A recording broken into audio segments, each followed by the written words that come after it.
How's it going? Thanks for tuning in. If you are somebody that owns a rental property here in Michigan, or maybe you're looking at purchasing one here soon, then this video is for you. One of the biggest questions that will obviously come up is how much does landlord insurance actually cost? So today in this video, I want to go over some of the factors that actually drives the cost for this policy, and then also give you a general premium range of what you can actually expect.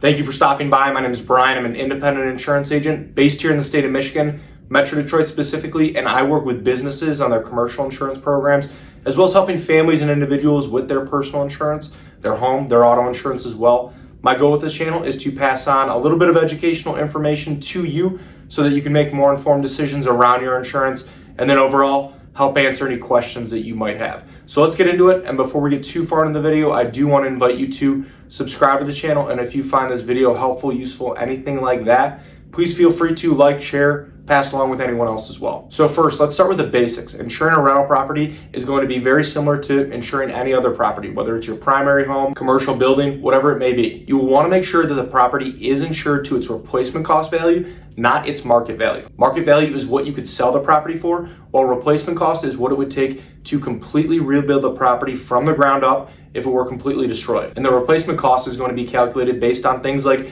the year the property was built, the square footage, the construction type, how many bathrooms it has, whether it has a finished basement or not, and then also things like how many kitchens, how many units it has, whether it's a duplex or a quadplex. These are all things that directly impact the cost to rebuild a property, and again, directly impacts the premium. And then the next coverage section is going to be your liability coverage. This helps protect you in case somebody gets hurt on the property and then they sue you. As a landlord, this is a very important coverage, and you do want to make sure that it is maxed out at either $500,000 or $1 million. And then depending on how many properties you have and your overall exposure, it might be worth looking into umbrella liability insurance as well to add additional liability coverage. And then another part of the policy is going to be your loss of rents coverage. This is obviously very important for landlords. If the house ever becomes unlivable after a claim and you are not collecting rent for a certain period of time, this is where this coverage would step in. And then just like with any other property, there are certain optional coverages probably worth looking into depending on the home, the area it's in. Things like water backup coverage, ordinance or law coverage if it's an older home, service line coverage, and equipment breakdown. Now, with all of this, here's an important distinction.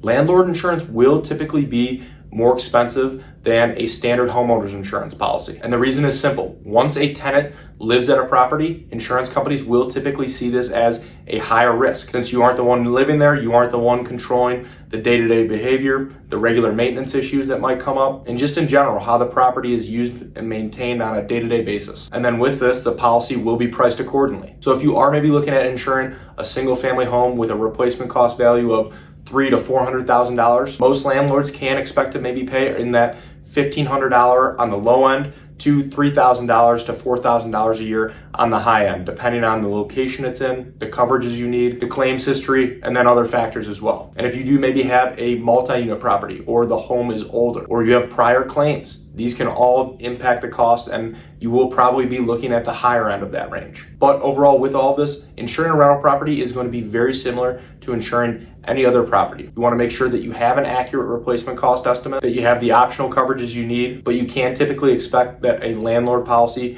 will cost more than a regular homeowner's policy. So thank you for watching, and if you are looking for help with your insurance for a investment property or just insurance in general, I would love the opportunity to work with you and see if our team can help. There are a lot of ways to get a hold of me, and they should all be in the description below. Please feel free to text, call, email, fill out a contact form, whatever's easiest. And if you have any other questions about insurance, please feel free to reach out directly or leave them in the comments below. I would love to help answer those as well. So thank you again.